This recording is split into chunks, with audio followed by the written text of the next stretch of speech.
Happy Friday and welcome to another episode of BrainScratch. I'm John Lordan. Thank you so much for spending some time with me here today as we look into another case. And this is a case that if we were covering it just 8 months ago, it would be an episode of Searchlight. As a matter of fact, you might be familiar with the name Matthew Anfeldt from 2 very good episodes of the Vanished podcast about this case. But we're not looking at a missing persons investigation anymore. Remains have been found, and in that, new questions have been asked. Where does law enforcement stand on this?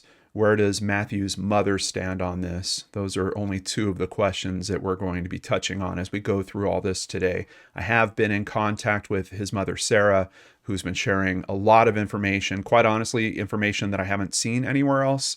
So even if you are familiar with the coverage from Vanished, I think you're in for some new info now with these recent developments and kind of the word on the street that is happening around this case. Let's start with a quick stop at the Charlie Project, where we can see that Megan has listed this case as resolved.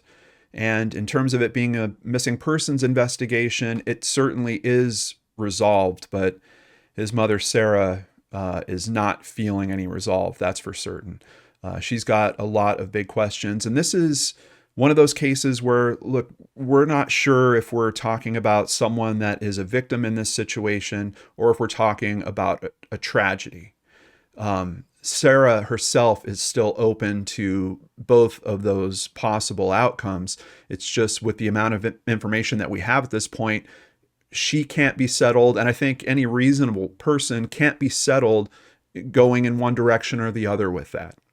Now, law enforcement might have their point of view on it. Sarah's seems to be a little bit different. We're going to share a bunch of that information as we go through, but I want to start this story back at the beginning and learn just a little bit about Matthew before we dive into all this. Now, Matthew has an older brother named Anthony. He's got an older sister named Cassie, and he also has a younger sister named Cheyenne and a younger brother named Ethan. So he was right in the middle of a set of 5 siblings. As in terms of going through the coverage, I noticed very soon that there was just no dialogue about his father whatsoever. And if you listen to the Vanished podcast, Marissa does an excellent job as usual. Sarah's interviewed on there. Some other friends and family members are interviewed. You will come to learn that his father, Jimmy, struggled with not only substance abuse, but some form of mental disorder as well. And that's kind of a question in terms of the story that we're going to hear today, because a lot of the elements are pointing to the possibility that perhaps Matthew was having some type of similar situation go on with that. Maybe he was trying to self-medicate for the issues that he was facing internally.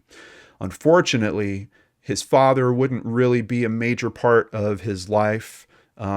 His family would move to a different state, and very unfortunately, Matthew's father would pass away in 2021. So obviously, we've got siblings here that are really, really hurt, losing one of their own and then losing their father on top of that. In terms of hobbies or interests, it's not hard to find information about Matthew online. As a matter of fact, here at thurstontalk.com, this is the first article I bumped into about him. Tumwater's Matthew Anfeldt wins 2nd straight regional wrestling title. And there he is right there, looking like he's about to take someone down. The Tumwater High School junior successfully defended his 106-pound title. The regional final was another close affair. A penalty against Anfeldt occurred early in the 3rd, putting the match very much up for grabs. I was confused. I knew I had to fix this, he said, about the penalties. My brain goes too fast when I'm wrestling. I just tried to breathe and slow down. Words that I really wish he could have heard echo in his psyche as he was going through whatever was happening on this bizarre afternoon where he disappears. Matthew started wrestling at the age of 6 when his family lived in Alaska. At the age of 10, they moved to Washington, but obviously we can see he continues it all through his high school career as well. But another imprint that you will find online from Matthew is MT Hayes. MT Hayes is kind of his performer name for some music that he had done. And sometimes I'll look into cases and we hear that someone was into music and maybe they have, a couple of songs or a few videos that they might have put together. The footprint that I'm finding for MT Hayes, pretty substantial. This is a guy that was really working at this. He was putting a lot of effort into it. So this was kind of his big dream, was really to be a performer. I'm not going to go into the Vanish stuff too heavily, but there's an interesting story over there. And of course, you're going to hear these stories from his friends and family members, so they're a bit more direct. But one of those stories in particular talks about the fact that he really, really wanted this as his career, to the point of he kind of gets roped into a scam. I'll just leave it at that. But someone that promises him success for a certain amount of money, he pays the money. And of course, the success doesn't necessarily happen. But on top of that, I'm seeing YouTube videos, a very healthy SoundCloud account. This is someone that was working with trying to become a musician and hit that big dream. And of course, that's something that I admire. Really, he didn't have any other hobbies outside of music. If he wasn't making music, his mom says he was spending time with his friends and family. He very much enjoyed being close to those that were closest to him. His mother and his grandmother both interviewed on Vanished. His grandmother with some very sweet stories about her interactions with him as well. So where is this happening? Tenino, Washington. Tenino is a city in Thurston County, Washington, United States. The population was 1,870 as of the 2020 census. So we're talking about a small town here. Incorporated in 1906, Tenino gained notoriety during the Great Depression for the use of wooden money as public currency for its residents, a practice briefly revived during the COVID-19 pandemic. Kind of an interesting factoid there. Unfortunately, Matthew would not see the pandemic. He actually goes missing back in 2019. We have a headline here: "They're after me. Thurston County man disappears after bizarre rampage." It was February 28th, 2019, around 5:30 p.m. when deputies responded to a report of a man trespassing. A woman at the home told 911 dispatchers that her neighbor, so someone she recognized, 20-year-old Matthew Anfeldt, had just been at her door, ranting that his family was injured or dead and they were after him.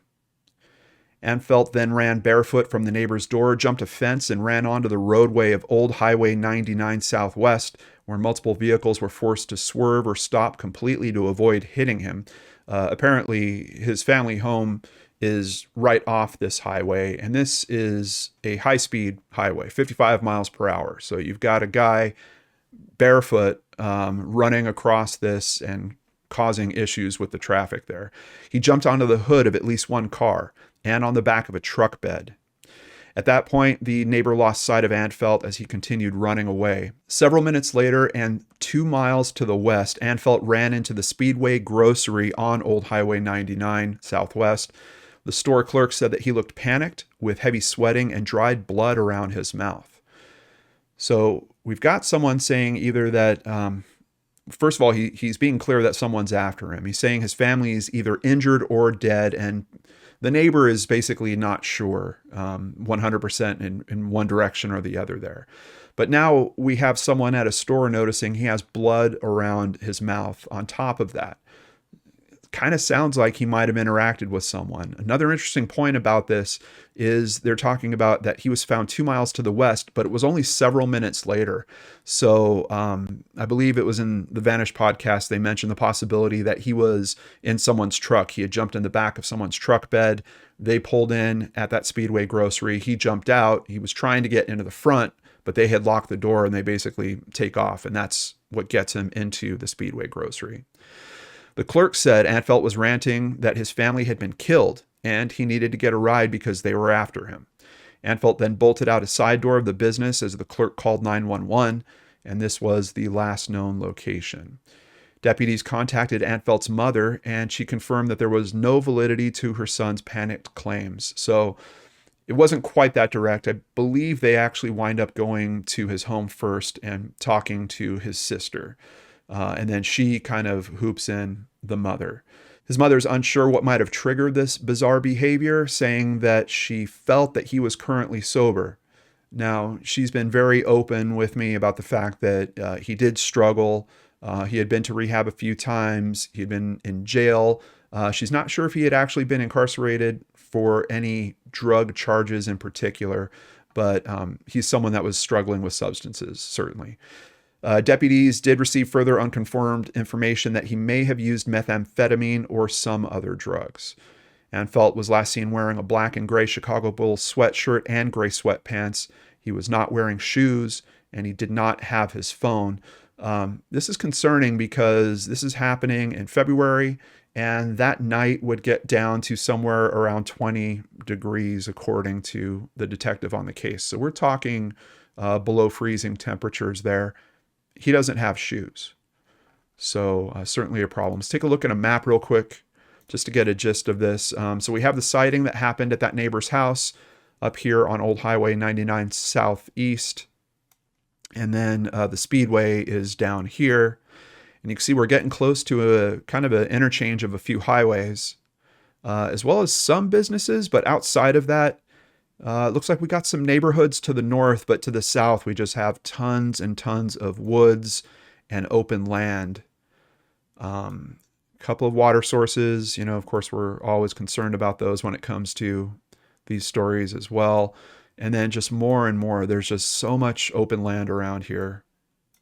It's really unfortunate. We have a neighbor that knows him, is trying to be helpful, calls 911. A couple minutes later, we have the clerk call 911. It's just one of those cases where law enforcement just didn't get there in time and, be able to engage him, talk to him, ask him what's going on, maybe try to calm him down, maybe even take him into custody. Unfortunately, we don't have any of those things happen. We have him go running off, and we don't know where he is. Now, with the mention in that last article, I did just want to do a quick touch on meth psychosis. And his mother has been pretty clear about he would use several different substances. She said that he would really kind of lean more towards pills, but there's particular information that he might have been using meth that week that we're going to get to when we get into the interview that I did with her. But let's stop at oxfordtreatment.com and learn just a little bit about meth psychosis. It's a condition that occurs when somebody loses touch with reality. It's often characterized by the presence of visual and auditory hallucinations, as well as delusions or false beliefs. There's generally three categories in its evolution: acute methamphetamine psychosis, often directly related to the amount of meth used, and lack of sleep during a binge. Chronic or persistent methamphetamine psychosis, often related to long-term regular use of methamphetamines and associated with intense hallucinations. Schizophrenia. Stimulants like methamphetamine can exacerbate psychosis in people with schizophrenia or schizoaffective disorder. Now, I'm not aware of an official diagnosis in that way. I know that he does wind up with an ADHD diagnosis at some point. Sometimes these types of diagnoses can take years to really be pinned down. And I'm not sure what types of disorders his father might have been dealing with. Just that it seems clear he was dealing with some form of disorder and self-medicating as well. Some studies suggest that an overall rate of about 36.5% of people who use meth will experience psychosis. Think about that. If you have three friends using meth, chances are at some point one of them is going to experience psychosis. And outside of the possibility for, look, he's 20 years old, experimenting with drugs at that age, not unheard of. Possibly dealing with some types of disorders, self-medicating around that, also not unheard of. But we have this thing about his dream and what professions have the highest rates of drug abuse. Do musicians fall into this? Yes, I think most of us would say there's kind of a general belief that, and not just belief, I mean, we can look at several tragedies in terms of music and see that there was very clearly substance abuse issues that go on with that. Just to run through this list real quick from the recoveryvillage.com, restaurant and hospitality workers, they're on this list. Doctor and healthcare professionals on this list, but specifically arts and entertainment professionals. Creativity and substance use have a long-standing association. Professionals in the arts and entertainment industry, such as actors and musicians, tend to show higher than average rates of both drinking and drug use. I'll never forget when I was working at 20th Century Fox in my early 20s, they had this kind of company calendar, and it blew my mind to see that they would actually have AA and NA meetings on the movie lot.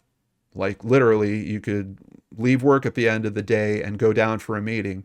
Of course, at that time, I didn't understand the risks of this type of drug abuse that would happen in that profession.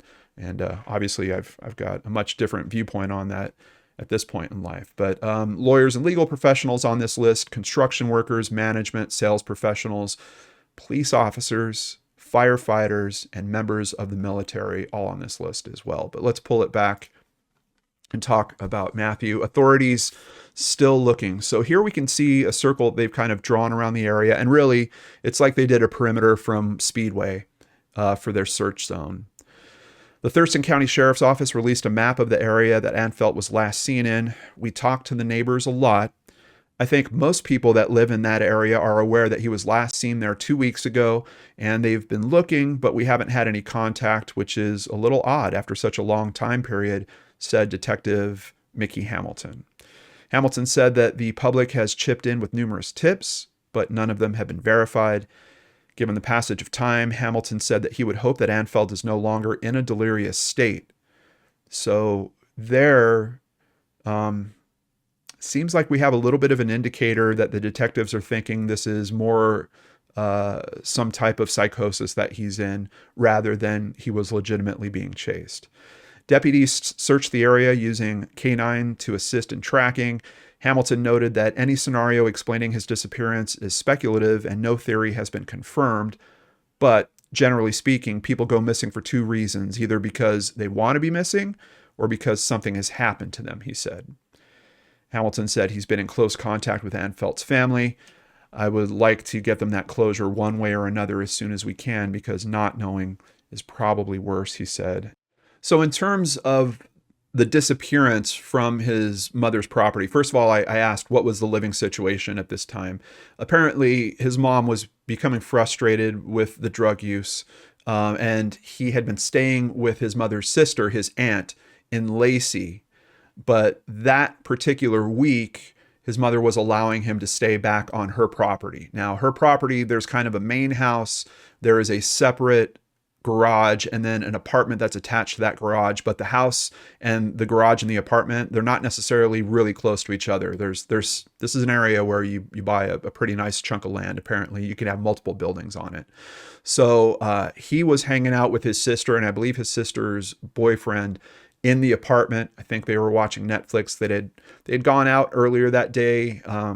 They went bowling and did some other stuff that day. So he had spent the day mostly with his sister. He tells her, I've got to go get my phone. His phone was left in the main house. And then he disappears and he doesn't get his phone. His phone is actually found in the house. So what happens around that? I don't know. Did someone come up the driveway? Did he interact with someone? It's a possibility. Why is he bleeding? I'm not sure. His sister doesn't seem to have any explanation or reason for him having blood on his face. So it's a really bizarre occurrence from there. We would get to the 1 year mark, and of course, new information would kind of come out with that. So here at Fox 13 Seattle, this is from February 23rd, 2020, 1 year since Matthew Anfeldt vanished. Detective Mickey Hamilton is wondering if Matthew's disappearance is connected to an attack 2.5 months before he went missing. Matthew was jumped near the Rite Aid in Lacey sometime in December of 2018. He had mentioned right before he went missing to a couple of his friends about some people being after him, but we haven't been able to develop who those people were. He didn't specifically mention names, so we need information that the public can provide, said Detective Hamilton. Unfortunately, there's no police report filed about that incident. Once again, kind of pointing to, did he owe someone money? Is this someone that he's not going to talk about to police necessarily? It's kind of where it's leading my brain. The piece goes into his backstory a little more. We have a quote from his mother here. He hoped to be successful at some point in life with his music. On the day that he disappeared, she had a conversation with him. She says, I told him to focus on finding a job. He was stressed about bills, and I walked out the door. He said, I love you, Mom.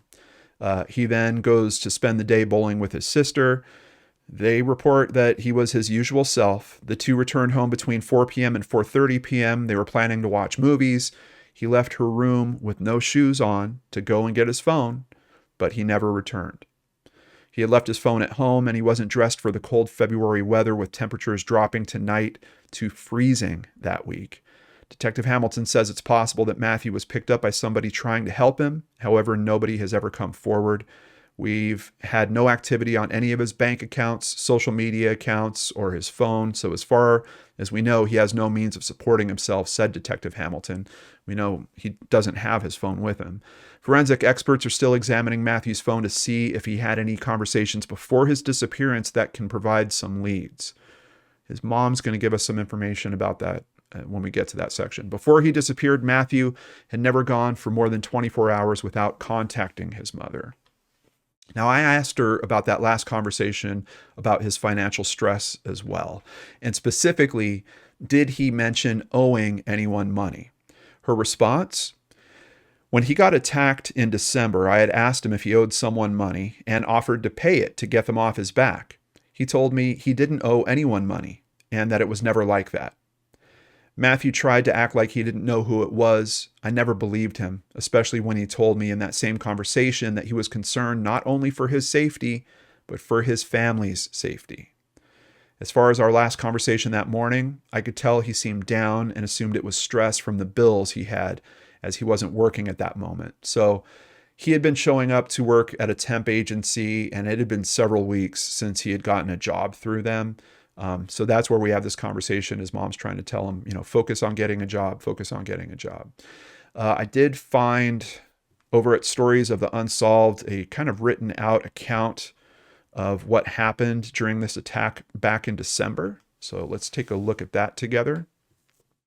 On the evening of December 22nd, 2018, Matthew was heading home after hanging out with a coworker in Lacey, Washington. As his cell phone was out of battery and he didn't have a method of transportation to get home, he decided to walk. While going down Sleater Kinney Road, he noticed a group of individuals across the street, from which 3 people in hooded sweatshirts began to approach and follow him. Concerned, Matthew decided to enter the nearby Rite Aid store. He wanted to see if they would continue on. However, when he exited the store an hour later, he found them sitting out front. Believing he was simply being paranoid, Matthew continued on home. Once he reached the back roads, he tripped in his work boots and he was jumped by the trio. According to his account of the assault, the 3 of them began to beat and cut him. They slashed his body with a knife and carved the word "kill" into his chest. While the assault was happening, Matthew screamed out for help and he found himself coming in and out of consciousness. Matthew managed to make his way home after the 3 individuals fled. At some point in the night, he recorded a video of himself crying while covered in blood. He posted it to his social media, where it was noticed by his older brother, who tried frantically to get a hold of the then 20-year-old. Matthew took down the video upon waking up the next morning. Traumatized by what had happened to him the night before, Matthew made his way to his mother's house on the morning of December 23rd. Sarah was alarmed by what had happened to her son and urged him to visit the hospital and report the incident to police. Both things that Matthew refused to do because he was worried about putting his family in danger.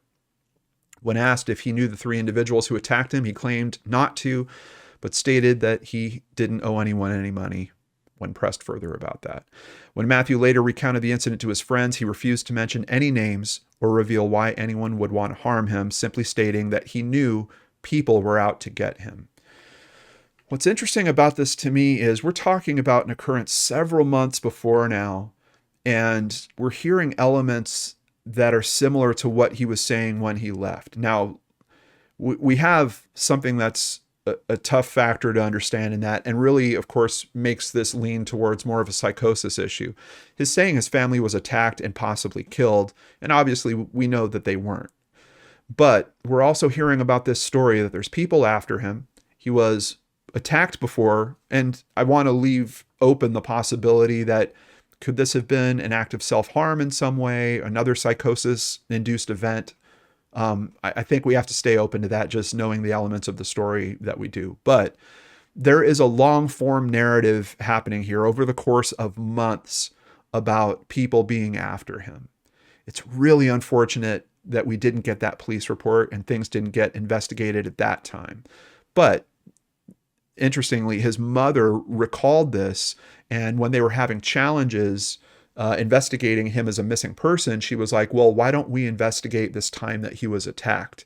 Because they were finding they couldn't get warrants. They were having trouble, like with the owner of the gas station. He didn't want to let detectives bring their scent dog there to try to get some scent off a door so they could go looking for Matthew. Which of course, then that raises suspicion in a whole different direction as well. There's way more detail in the Vanished episodes about that, so I'm going to leave it at that. But we now have this story with this kind of overarching narrative that, and maybe this is a sign of some longer form type of psychosis where he thinks someone is after him, someone's out to get him. Or is it real? Is this possibly something that is actually happening? Would he really scratch the word kill into his own chest? I don't know. It's really hard to know how to answer that question. His mother says that there isn't a day that goes by when she isn't thinking about Matthew's smile. He had a smile that could light up a room. I know moms and dads say that, but I'm telling you, there was something different about him, she said. She says that a lot of missing persons cases are handled in various ways. They're just not handled the way that one would assume. There's a lot of things I wish I had really not have relied on just the police, she said. Definitely frustrations that she's having with the missing persons investigation. And keep in mind, this is a small town. They were aware of Matthew. One of the people that was responding to the scene was like, oh, by the way, I'm the person that busted him a couple years ago. So were they really jumping on this case with everything they had right from the get-go? I think some of his family would say probably not. Unfortunately, this is one of those cases where he doesn't pop back up a few days later and it turns into a longer investigation. And now at this point, a question of should this also be a homicide investigation? As the years would continue, Sarah would basically work with other families in the area. They would do rallies, try to raise awareness. And she came to understand that, hey, there's other families that are in this same boat. And she kind of had this sense that those families also weren't getting great coverage for their cases. Actually, a few of those cases we've covered here on the channel before. But then we get to November 3rd, 2023, and the news of the discovery. This is from the Thurston County Sheriff's Facebook page. On October 28th, 2023, deputies were dispatched to a call where a hunter found human remains in the greater Rochester Grand Mound area. The following day, detectives and our partners in search and rescue returned to the area and conducted an extensive search utilizing canines and many volunteers looking for additional remains. On November 2nd, the remains were identified as Matthew Anfeldt, who went missing in February. We've been in contact with Matthew's family, and our thoughts are with those grieving his loss. No further information will be released at this time. The investigation is still ongoing, they say. Over at Fox 13, just a couple more details shake out here. Remains of Thurston County man found nearly 5 years after his disappearance.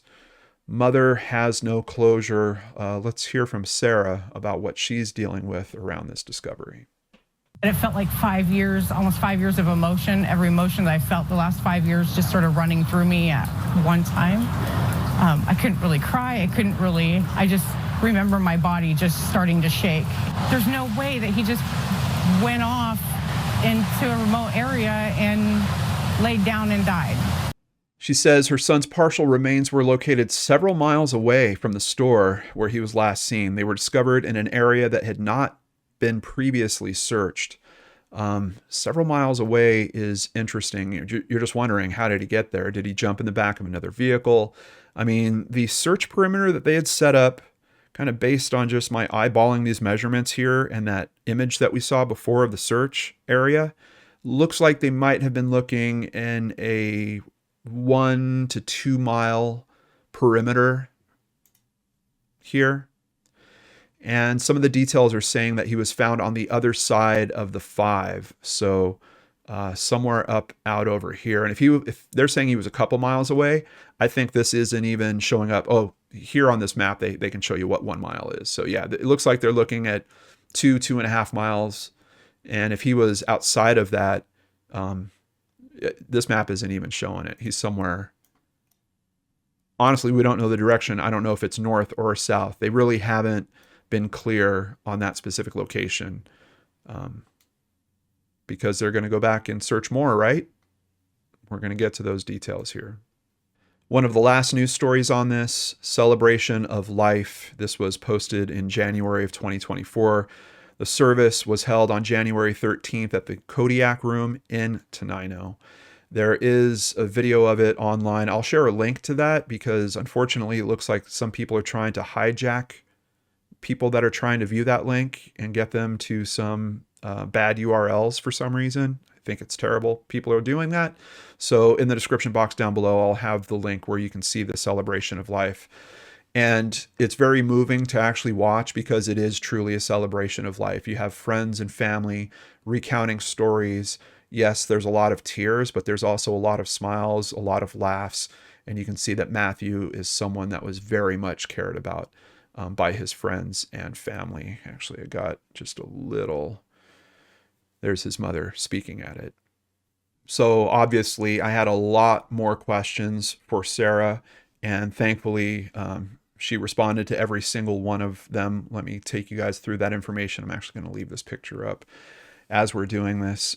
So I did find some mention over at the Stories of the Unsolved about a potential dealer that had been brought up in the investigation. I asked Sarah about that. She said the dealer has been interviewed by a detective a couple times. His name has popped up since day 1 of Matthew's disappearance. This same individual then inserted himself 3 months later, stating that Matthew had been seen in Nisqually and that he was perfectly fine. This, of course, was never proven, and we now know is not true, as we're fairly sure that he died the night that he disappeared. A month later, I received messages that the dealer's girlfriend at the time had made a comment that she knew where Matthew was and that he didn't want to be found. Again, we know this is not true. Why are these two stating that Matthew was alive when he clearly wasn't? It's a really, really good question.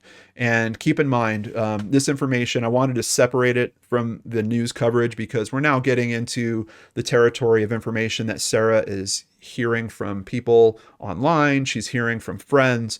So we're getting to kind of secondhand information. Some of it she might have heard from detectives.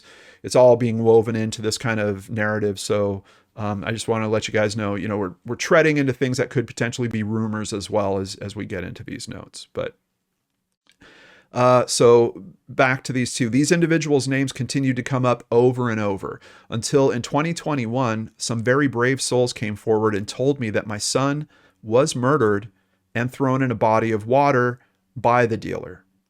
I was told that the dealer had bragged to his friends about the attack and that he had taken part on Matthew 2 months prior to his disappearance, and he was showing the pictures that we took of the wounds. So what I'm curious about there is if the dealer is really talking in that way, is he just trying to take credit for something he actually wasn't involved in? Is he doing that for street cred, basically? Or is it legit? Is he really part of it? Back to the comments from Sarah. I was then told that this person had plans to meet up with Matthew to talk to him about money that Matthew owed him. It made sense to me in that moment. A message was sent 45 minutes prior to the first 911 call, a message that Matthew never saw. I can't remember word for word off the top of my head, but it was telling Matthew that he had good drugs available. So we have some form of communication, but we're convinced that Matthew did not see that. Remember, his phone is left at home at that point. And it was sent, if it was 45 minutes right before the first 911 call, I guess it was sitting on his phone while he was probably in that kind of apartment unit off the garage. He also randomly messaged Matthew about 4 hours later stating, "Way to leave a bro hanging," which we always found odd. It was like he was covering himself. Certainly a possibility. She then tells me we also have another dealer's name. I was told that he was involved and mentioned something about the woods. Interestingly, these two dealers are two white boys from Tumwater. My son was partially found in the woods near water. So we kind of have both those stories possibly lining up here. She just wants to be clear here. Now, I don't know if these people killed my son, and I won't make accusations. What I do know is that there is far too much to ignore. Your name is not brought up repeatedly for no reason. And the only thing I would say about that is I agree with her that the name is coming up, that often is certainly intriguing. But I do know that sometimes people will try to take credit for things that they don't do, just on that possibility that it will up their street cred. And could that be a factor here? It could be. And if he is taking credit for it, then are you going to have multiple people come up with this story? Yes, because he's going to run around and tell anyone that'll listen that story. So it kind of leaves a little question mark on it for me. But it's interesting to know that, pretty much from the get-go, they were looking at someone.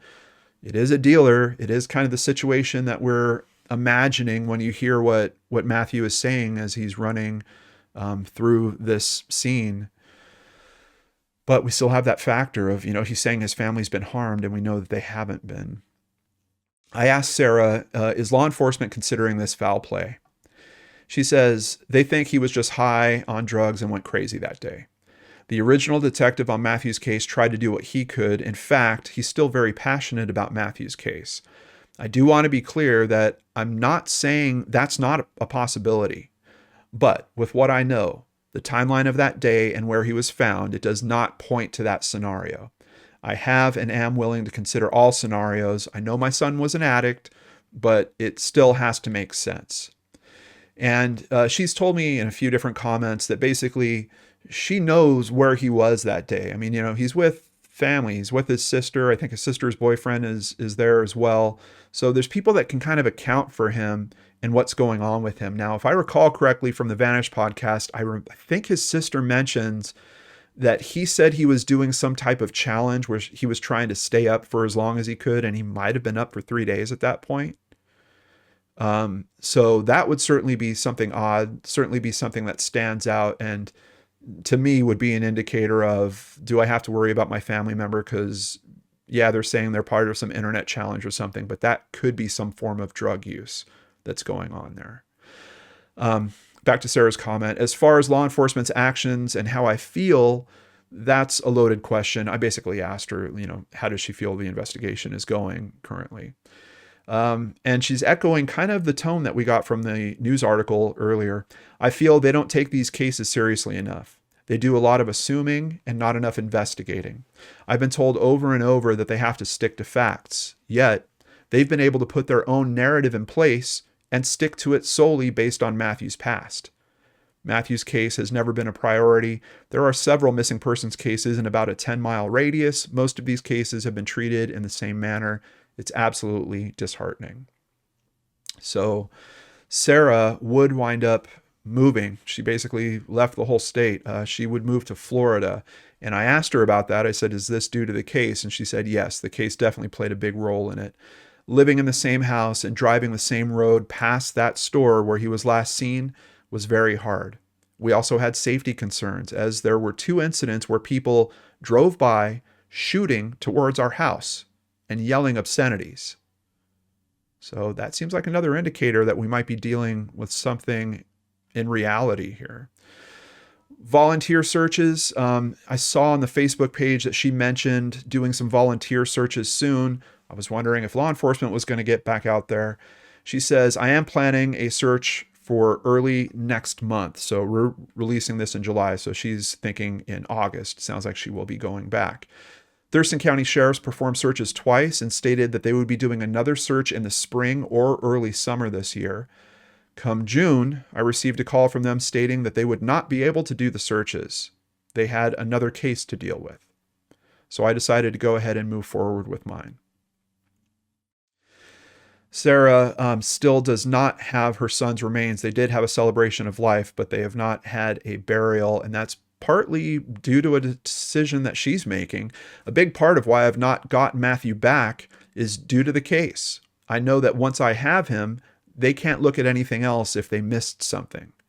We also have hopes that more would be found to indicate whether there was foul play or not. So I was trying to get some feeling, was it, a small amount of remains that was found? She said not necessarily. So it seems like there's been a large set of remains that has been found, but she believes that there's more out there, and she's afraid that if they go ahead and process those, if they decide to have a cremation or a burial of some kind, that then law enforcement isn't going to be able to do some type of forensic testing that might be needed at some point.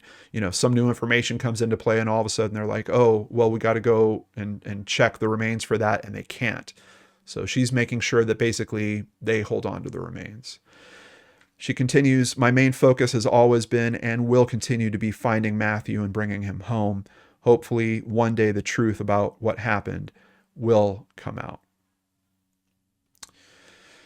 On top of all that, I asked her, are there any other details that you would like me to discuss here? And she was saying that Matthew had been working really hard to get and stay clean for about 3 or 4 months when he disappeared.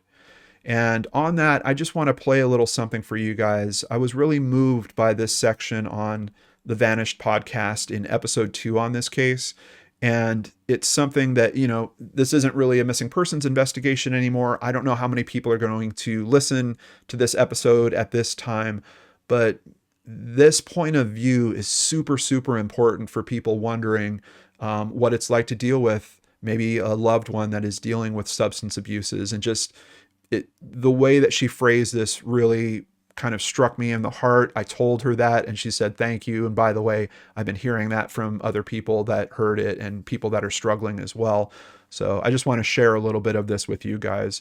But of course, remember that you can check it out. I'll have the links for both of these episodes in the description box down below. I really fought hard, given his father's background with rehab facilities. It's very important to me to get him into a good one. I had given him an ultimatum to try it again, or he couldn't stay with me anymore. We did take him again, and he went through the program, did well again, like most addicts, and then fell back. I think he did have a lot of measured success, and I know when he came out of there, he wanted more, but any type of stress or any type of, and I'm not trying to make excuses for them, but they don't do well with it. They go back to that crutch.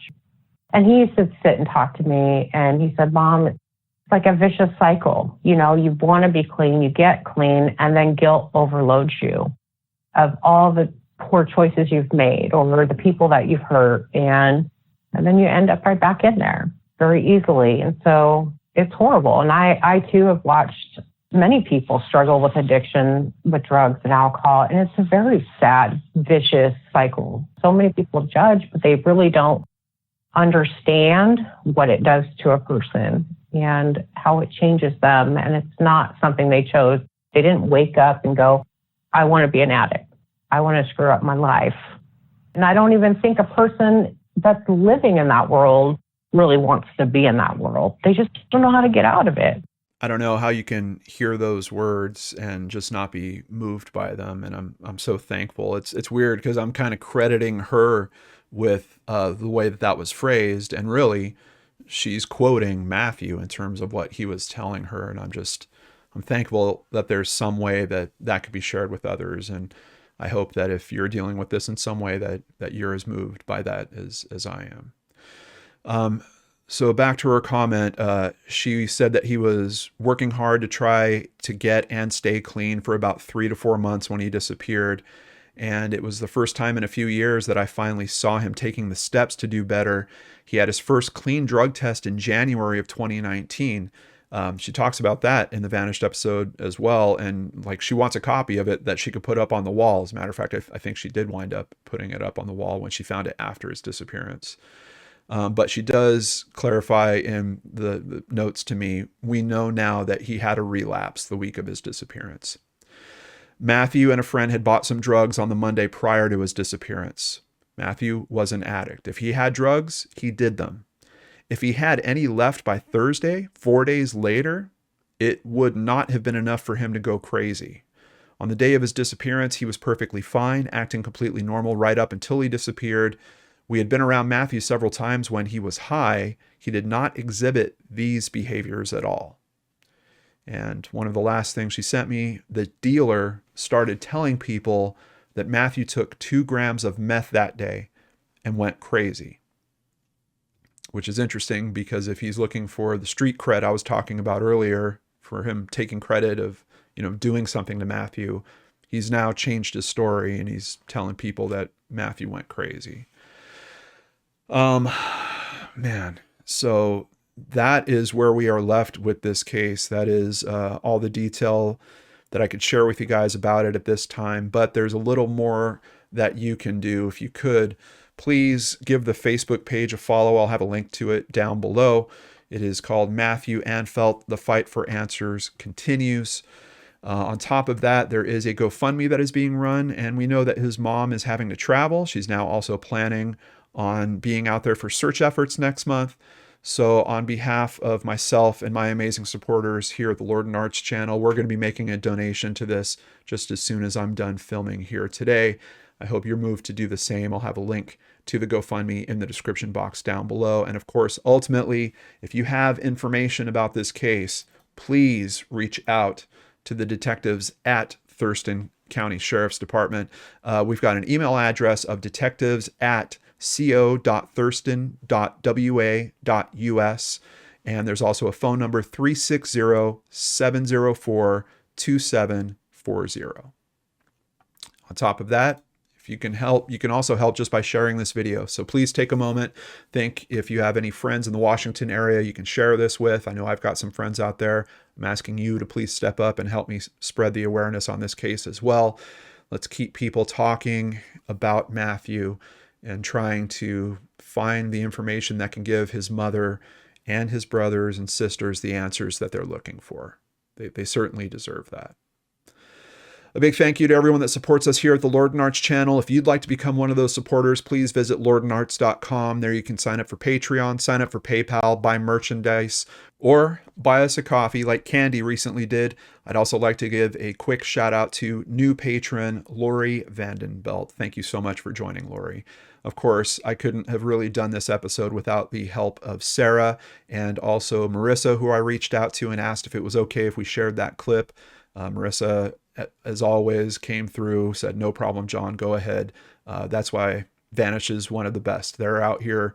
First of all, the work that they do is amazing, but outside of that, they really care about helping these cases, even when it moves out of that missing persons territory. I know that Marissa wants to see justice, if justice is needed in this case, or answers for the family arrive as well. So big thank you to Marissa Jones. Take care, everyone. We'll see you again here very soon on the LordanArts channel.